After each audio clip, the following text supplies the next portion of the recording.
नमस्कार, आदाब, सत श्री अकाल, वेलकम, सुस्वागतम है सभी बच्चों का इस प्यारी सी डीएल रनर्स की प्यारी सी क्लास पर।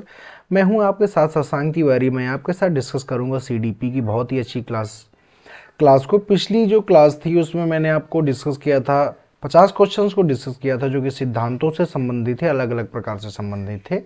और आपकी जो मांग है वो शॉर्ट्स को लेकर मांग बहुत ज़्यादा है, तो मैं आपकी मांग को पूरा करने के लिए बहुत ही बेहतरीन बेहतरीन क्लासेस को डिज़ाइन कर रहा हूँ। इसकी सबकी सबकी पीडीएफ आपको वहां पर आपको मिल जाएंगी, जो कि आपका मेन टेलीग्राम चैनल है डीएल लर्नर्स का, या आप मेरे भी टेलीग्राम चैनल से आप इसको प्राप्त कर सकते हैं, जिसकी लिंक ये है, या जिसमें कि ये लिखा हुआ है।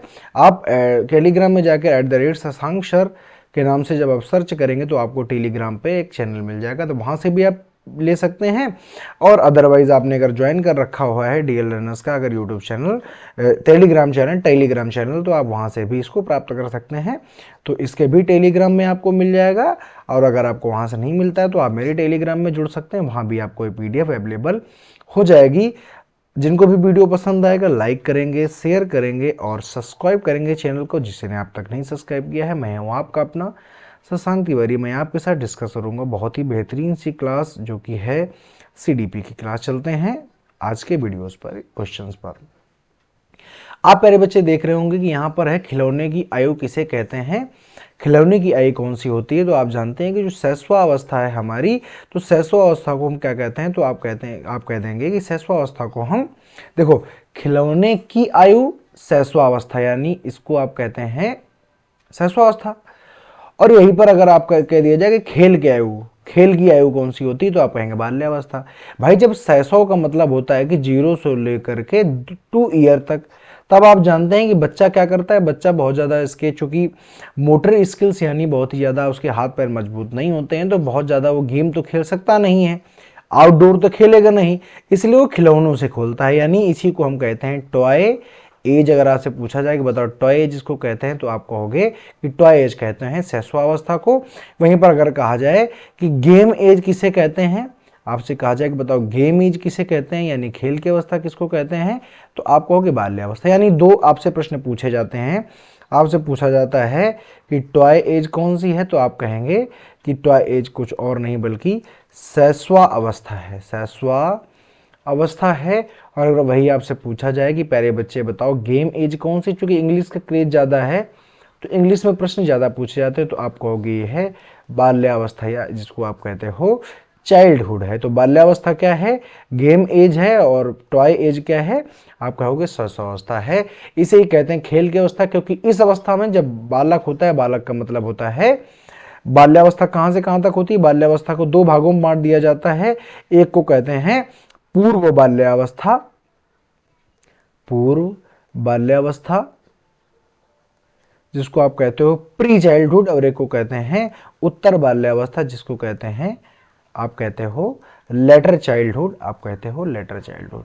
अगर प्री चाइल्डहुड की बात करें तो ये होती है 2 से 6 साल तक, और लेटर चाइल्डहुड की बात करें तो ये होता है 6 से 12 साल तक, या कहीं कहीं 11 भी लिखा हुआ है। तो जब आप जानते हो कि जब इस एज में बच्चा होता है, बच्चा खेलता बहुत ज़्यादा है, समूह में बहुत ज़्यादा रहता है। देखो नीचे ये प्रश्न लिखा हुआ है 3 नंबर, कि समूह बनाने की प्रवृत्ति पाई जाती है, तो आप कहोगे ये पाई जाती है चाइल्डहुड, यानी बाल्यावस्था पर। बाल्यावस्था की इंग्लिश क्या होती है? चाइल्डहुड। तो अगर चाइल्डहुड हो तब भी बढ़िया है, क्योंकि आप जानते हो कि जब बच्चा कहाँ पर होता है, जब बच्चा अपनी बाल्यावस्था में होता है, जब बच्चा 2 से 12 साल तक होता है, तब बच्चा अपनी गैंग में खेलता है, समूह में खेलता है, और उसको खेलना बहुत ही ज़्यादा पसंद होता है। तो समूह बनाने की प्रवृत्ति पाई जाती है बाल्यावस्था में पाई जाती है, चाइल्डहुड में पाई जाती है। दूसरों पर निर्भरता कब होती है, तो आप कहेंगे शैशवावस्था में। जब बच्चा 0 से 2 साल तक है तो वो कोई काम करने के लायक नहीं है, तो यहाँ तक कि अपने भोजन, अपने अपने मलमूत्र त्याग, हर चीज़ के लिए, आप खुद जानते हैं छोटे बच्चों को पानी कोई और पिलाता है, भोजन कोई और कराता है, मलमूत्र त्याग अगर वो कर दें तब भी उनकी साफ सफाई भी कोई और ही करता है। यानी ये बच्चे दूसरे पर क्या होते हैं? निर्भर होते हैं। तो निर्भर कब तक होते हैं? आप कहोगे शैशवावस्था में निर्भर होते हैं। जैसे बच्चा बड़ा होता है तो कुछ कुछ काम अपने मन से करने लग जाता है। अगर आपसे कहा जाए शैशवावस्था की अवधि कितनी है, तो आप कहेंगे जन्म से लेकर के 5 वर्ष तक। याद रखिएगा, जो हमारे जो हमारे थॉर्नडाइक मैं कह रहा हूँ, जो जीन पियाजे थे उन्होंने भी 0 से 5 साल ही बताया। तो अब बाकी जब पूर्व बाल्यावस्था और लेटर चाइल्डहुड यानी उत्तर बाल्यावस्था की जब विभाजन हो गया तब इनमें हम डिफरेंस करते हैं। बाकी आपसे अगर जनरली पूछ लिया जाए कि बताइए, अगर आपसे पूछा जाए पूर्व बाल्यावस्था कितने से कितने समय होता है, आप कहेंगे 2 से 6 साल तक। आप ये भी कह सकते हैं कि आप तो यहाँ पर 2 से 6 बता रहे हैं या फिर यहाँ पर 6 से 12 बता रहे हैं, इधर 0 से 5 भी बता रहे हैं। अगर सामान्यतः देखो शैशवावस्था की बात पूछ रही है, अगर आपसे पूछा जाए कि शैक्षिक रूप से, अभी आगे आएगा एक प्रश्न आएगा कि शैक्षिक रूप से बालक की कितनी अवस्थाएं होती हैं, आप कहेंगे 3। कौन कौन सी? आप कहोगे शैशवावस्था, बाल्यावस्था और किशोरावस्था। शैशवावस्था कितनी मानेगी? 0 से 5 साल तक, बाल्यावस्था 5 से 12 साल तक और किशोरावस्था 12 से 18 साल तक। तो मुख्यतः ये स्टेज है। बाकी अलग अलग मनोवैज्ञानिक ने अलग अलग प्रकार की स्टेज बताई हैं, उन पर हम चर्चा आगे चल के करेंगे। ठीक है बात। तो जनरली अगर आपसे पूछा शैशवावस्था की एज कितनी है, तो 0 से 5 साल तक या जन्म से 5 साल तक। देखो दूध के दांतों की संख्या मोस्ट इंपॉर्टेंट प्रश्न होता है। दूध के दांतों की संख्या 20 होती है। देखो जो शैशवावस्था वाला प्रश्न है 1000 बार पूछा जा चुका है। तो अगर शैशवावस्था यूं ही पूछ लिया जाए बिना किसी विचारक का नाम दिए तो 0 से 5 ही लिखना। तो इन्हीं को कहते हैं, चाहे दूध के दांत को चाहे इनको कहते हैं अस्थायी दांत। क्योंकि स्थायी दांत कितने होते हैं, तो आप कहोगे 32, जिसको आप 32 ही कहते हैं। इन्हीं को चाहे अस्थायी कह दो। दूध के दांत का मतलब होता है वे दांत जो टूट जाते हैं और नए दांत आते हैं, वही तो अस्थायी होते हैं। तो अस्थायी दांतों की संख्या तब भी 20 और दूध के दांतों की संख्या तब भी 20। सातवें मान जो शैक्षिक दृष्टि से बाल विकास की अवस्थाएं, मैंने अभी भी कहा था, ये देखो लिखा हुआ है, शैक्षिक दृष्टि से बाल विकास की आवश्यकताएं कितनी होती हैं अवस्थाएं, तो किशोरावस्था, बाल्यावस्था और शैशवावस्था। शैशवावस्था की हो 0 से 5 वर्ष, ठीक है। बाल्यावस्था तो आप कहोगे 5 से लेकर के 12 वर्ष, ठीक है। और अगर कहा जाए किशोरावस्था तो आप कहोगे कि ये होती है 12 से लेकर के 18। तो 18 के बाद में आ जाता है एडल्टहुड यानी वयस्क अवस्था आ जाती है।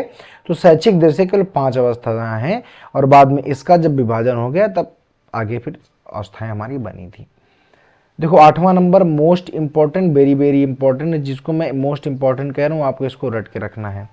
20वीं सदी को बालक की सदी किसने माना है, तो क्रो एवं क्रो ने माना है। पहले बच्चे याद रखो, मोस्ट और मोस्ट इंपॉर्टेंट ये प्रश्न है, बहुत बार पूछा गया, याद रखिएगा। काम प्रवृत्ति की न्यूनता पाई जाती है, तो आप कहेंगे कहाँ पाई जाती है, तो आपसे कहा जाए कहाँ, तो आप कहेंगे बाल्यावस्था में।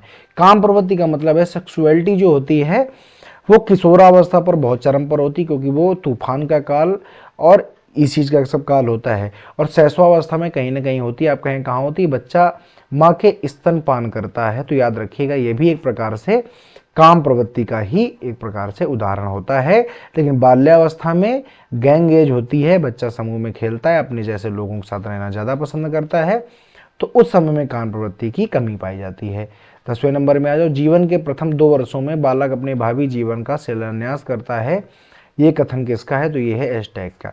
याद रखिएगा कथन इसमें बहुत सारे आएंगे और बाकी कथन का जो एक और वीडियो है मैं इंडिविजुअल एक वीडियो बनाने वाला हूं आप लोगों के लिए, क्योंकि सीटेट के पेपर में 2 से 3 या 4 भी हो सकता है, कभी कभी 5 हो सकता है, कभी कभी 7 भी हो सकता है।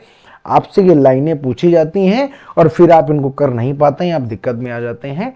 इसलिए इसको मद्देनजर रखते हुए मैं एक दिन क्लास पूरी की पूरी इसी पर करूंगा और एक दिन क्लास टैग वर्डों पर जरूर करूंगा। तो जीवन के प्रथम 2 वर्षों को, ये देखो बहुत मोस्ट इंपॉर्टेंट, 20वीं सदी किसने कहा, क्रो एंड क्रो ने बालक की सदी का है। और जीवन के प्रथम 2 वर्षों में, यानी ये कहना चाह रहा है कि बच्चे का जो विकास होना होता है वो शैशवावस्था में ही पूरा हो जाता है। शैशवावस्था में बालक सबसे ज्यादा या सबसे तेज सीखता है, सबसे ज्यादा सीखता है, या प्यारे बच्चे सबसे तेज सीखता है। कहां पर, तो आप कहोगे शैशवावस्था में। तो यही बातें हैं स्टैग ने कहा है। आगे आ जाओ, जीवन का अनोखा काल का किसको कहा गया है, याद रखिए अनोखा काल कौन होता है, बाल्यावस्था ही होती है। क्योंकि बाल्यावस्था सब लोग अपना वापस आना चाहते हैं, तो इसलिए जीवन का अनोखा काल किसे कहते हैं, बाल्यावस्था को।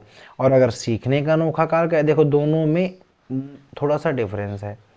कहा जाए जीवन का अनोखा काल मतलब जीवन जीने में मजा आता है बाल्यावस्था में, और सीखने का अनोखा काल तो मैंने अभी भी बताया कि बच्चा सबसे ज्यादा कहाँ सीखता है, तो आप कहोगे शैशवावस्था में सीखता है। और वही स्टैग ने लाइन में दी है। याद रखना, जितना सीखना, और कहते हैं शैशवावस्था में बच्चे का 90% जो माइंड होता है उसका डेवलपमेंट हो जाता है। यानी शैशवावस्था ही आपका तय करेगी कि आप जीवन में क्या बनेंगे, भावी भविष्य में क्या होंगे। आपसे पूछा जाए कि शैशवावस्था में दिमाग के कितने % का प्रयोग हो जाता है, तो आप कहेंगे 90% का।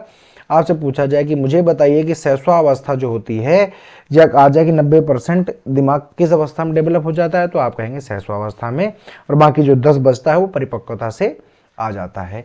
तो सीखने का अनोखा काल, देखो दोनों इंपॉर्टेंट हैं, कोई भी पूछा जा सकता है, तो दोनों को याद रखिएगा, क्योंकि लोग बदली कर देते हैं। जब जीवन का अनोखा काल कहते हैं तो शैशवावस्था को लगा देते हैं, और जब सीखने का अनोखा काल कहते हैं तो बाल्यावस्था को लगा देते हैं। तो जो बाल्यावस्था है ये जीवन जीने का अनोखा काल है, क्योंकि खेलने को बहुत मिलता है, कोई चिंता नहीं, कोई टेंशन नहीं, कोई कुछ नहीं। लेकिन अगर बात करें सीखने की, तो बच्चा सीखता है शैशवावस्था में है। बाल्यावस्था का समय होता है 6 से 12, आप सभी जानते हैं। किस अवस्था को संस्कारों की अवस्था कहा जाता है? शैशवावस्था को कहा जाता है, क्योंकि बच्चा जब शैशवावस्था में 90% तक सीख रहा है, तो संस्कार अब कहाँ सीखेगा? तो आप कहोगे प्यारे भैया संस्कार यहीं, जो भी उसको सीखना होगा वो सब लगभग वो यहीं जाएगा।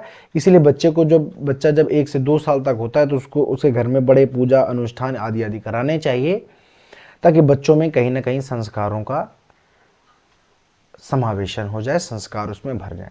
संग्रह करने की प्रवृत्ति होती है बाल्यावस्था में। आपने देखा होगा जो चाइल्डहुड में होते हैं, तो कुछ बच्चे क्या करते हैं, माचिस के जो खोल होते हैं उनको जमा करते हैं, कुछ पाउच जमा करते हैं, कुछ मतलब अलग अलग संग्रह की प्रवृत्ति होती है। बहुत बच्चे होते हैं जो कारों का संग्रह बहुत ज़्यादा करते हैं। कुछ होते हैं तो मतलब तरह तरह के कार्ड का संग्रह करना, ये संग्रह करना, नामों का संग्रह करना। तो संग्रह प्रवृत्ति मतलब जितने भी फर्जी वाले काम है सब बालक बाल्यावस्था में ही करता है, जिनका कि कोई ज़्यादा महत्व नहीं होता है, क्योंकि खेल में होता है। संग्रह अवस्था कहाँ होती है? तो आप कहेंगे बाल्यावस्था में ही होती है। ठीक है, आगे आ जाओ। गिरोह या गैंग एज, मैंने क्या कहा था कि जो बाल्यावस्था में बच्चा सबसे ज़्यादा अपने जैसे लोगों के साथ रहना चाह रहा है, तो इसी को हम कहते हैं गैंग एज, या इसी को हम कहते हैं गिरोह एज। इसी को बच्चा समूह में ज़्यादा रहता है, टोली, इसी को हम कहा करते हैं। चाहे आपसे पूछा जाए टोली अवस्था, चाहे आपसे पूछे गैंग एज, चाहे आपसे पूछे समूह एज, चाहे आपसे पूछे गिरोह एज, चाहे आपसे पूछे झुंड एज। हालांकि झूठा झुंड किसका? पशुओं का होता है, लेकिन याद रखिएगा यहाँ पर बच्चों के लिए प्रयोग कर दिया जाए। सबकी अवस्था कौन सी है? तो आप कहोगे बाल्यावस्था को ही कहते हैं। ठीक है, समझ गए कि नहीं समझ गए? आप कहोगे बिल्कुल ठीक बात है। आगे आज जो लिखा है नैतिकता का अभाव होता है। नैतिकता का मतलब क्या होता है? शैशवावस्था। देखो, नैतिकता का मतलब होता है अगर कोई भी माता है वो अपने बच्चे को लेकर के ट्रेन में जा रही है, ट्रेन में कौन है कौन नहीं है बच्चा इसको नहीं देखता है, यानी नैतिकता का अभाव क्यों होता है? अगर उसको भूख लगी तो माता को उसको दूध वहीं पर पिलाना पड़ेगा, वो किस स्थिति में, इससे बच्चे का कोई लेना देना नहीं है। तो यही तो नैतिकता होती है, क्योंकि वो भला बुरा अच्छा बुरा कुछ नहीं देखता है, उसमें अभाव होता है। कब? शैशवावस्था में। उसके बाद जब बच्चा बड़ा हो जाता है उसको समझा दो कि नहीं बेटा यहाँ पर ऐसा नहीं करते, वो मानेगा। लेकिन अगर वो शैशवावस्था में है, उसको पोटी आएगी, आप ट्रेन में हैं, बस में हैं, प्लेन में हैं, डजंट मैटर, वो करेगा ही करेगा। यही नैतिकता का अभाव कहाँ होता है? शैशवावस्था में। आई होप आपको मेरी बातें समझ में आ रही होंगी कि नैतिकता का मतलब होता है समझाने से मान जाना, लेकिन चूंकि बच्चा शैशवावस्था में होता है उसको कुछ नहीं समझता। अगर उसको सुसु आई तो वो करेगा, चाहे आप कहीं भी हैं, आप किसी पीएम के साथ बैठे हों, चाहे आप अपने घर में बैठे हों, उससे इसका कोई लेना देना नहीं है। आ जाओ, बालक के मस्तिष्क को कोरी तख्ती या टेबुला रासा किसने कहा है? तो ये क्या है? हमारे जॉन लॉक ने। Most very very very very most important प्रश्न है कि कोरी स्लेट, या इंग्लिश जब ना समझ में आए कोरी तख्ती, तो याद रखना टेबुला रासा देख लेना। इसका मतलब होता है कि जो बालक का जो मस्तिष्क, जॉन लॉक कहते हैं बालक का मस्तिष्क जो है, जो दिमाग है, ये कोरी तख्ती के समान होता है, और इस पर अध्यापक लिख जाए, आप चाहें तो आप इस पर कुछ भी लिख सकते हैं, आप बालक को कैसा भी बना सकते हैं। 19 नंबर में आ जाइए। बाल्यावस्था को जीवन का आधुनिक काल किसने कहा है? तो याद रखें कोल एवं ब्रुस ने कहा। ये देखो, ये क्या है? ये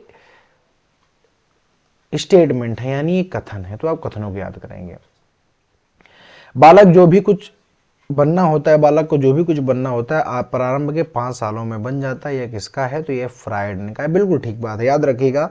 इसीलिए कहते हैं कि जब बच्चा छोटे से जब बड़ा हो रहा हो 5 साल तक उसको ऐसा माहौल दीजिए, ऐसा एनवायरनमेंट दीजिए। अगर आपने उसको आईएएस का एनवायरनमेंट दे दिया, आईएएस की बातें चल रही हैं, आईएएस ही दिन भर लोग कर रहे हैं, तो वो आईएएस की तरफ झुक जाएगा। आपके घर में गाली गलौज हो रही है, बदतमीजी हो रही है, बदतमीजी सीख जाएगा।